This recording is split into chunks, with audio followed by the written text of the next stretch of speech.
Dustin, congrats on the win. Thank you so much, man. How does it feel? I mean, I see, you look a little more pretty than you did a couple days ago now, but. That doesn't hurt. Yeah, man, I'm happy to get the win. Happy to get my first main event win in the UFC. My last two fights were against former world champions, and I'm not sliding by these guys. I'm punishing them, so it speaks for itself. Would you say that this is the biggest win of your career?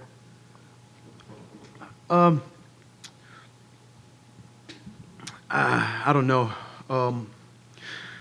I can say I'm very happy with my performance. It was huge to win a main event, but, every fight is so important to me. It might be the biggest win of my career.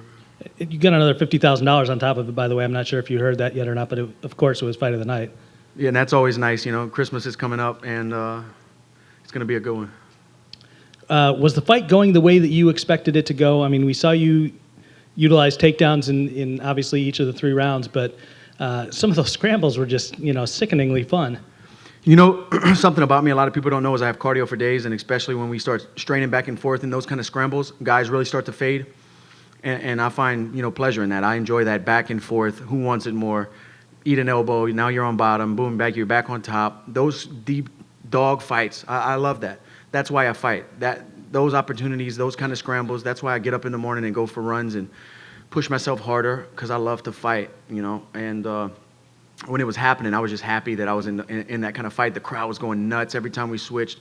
It was a lot of fun, man. With the finish, could you tell what happened to him right after it happened? When Duke walked past, he told me he thought it was a broken rib, but what did you think about what was going on with him when that happened? I think it was a broken man more than a broken rib, but that's my thoughts, I think, hopefully nothing is wrong with the guy, but I felt like the fight was slowly slipping away from him after the cut, and after the takedowns, he realized I was strong and I was going to stay on top. He couldn't submit me. All the triangles he threw up, I knew his legs were going to be tired when we got back up, because I used to be a bottom guy who used to chase triangles, chase arm bars over and over again, but that takes a lot out of your legs, especially when you're a mover like the way he fights, bouncing around, throwing kicks. I knew it was going to take a big impact on the way he fights.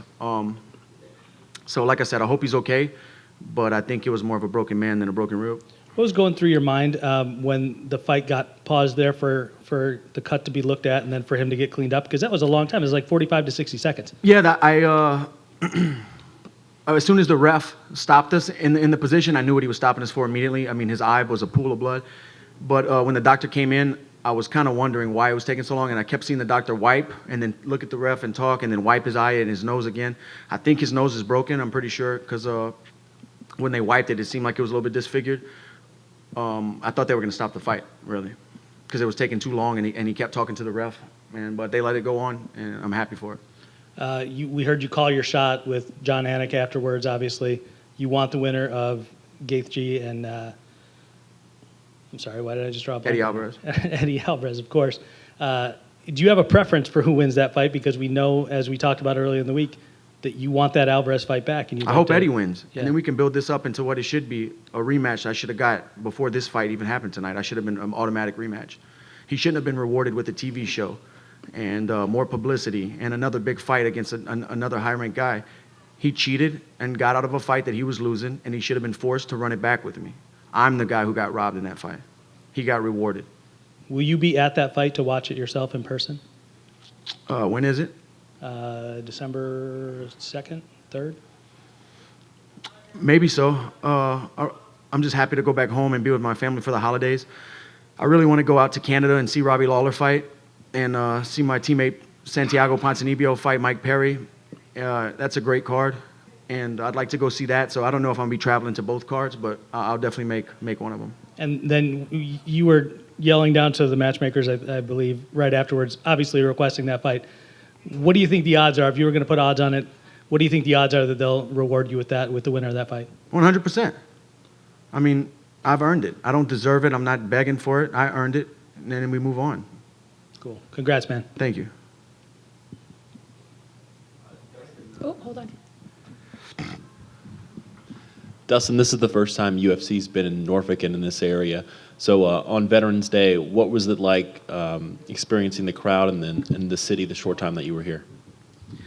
It was amazing, man. It was a sold-out crowd. I'm pumped. A little fun stat is I got my first win in Zuffa 11/11 Veterans Day of 2010, I believe. So this is like the 7-year anniversary of my first win in the company. And what better way to do it as a main event back here in Virginia, where I headlined my first show in the UFC against Korean Zombie back in 2012.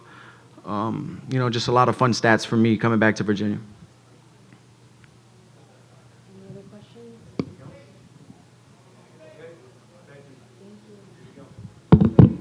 Thanks, guys.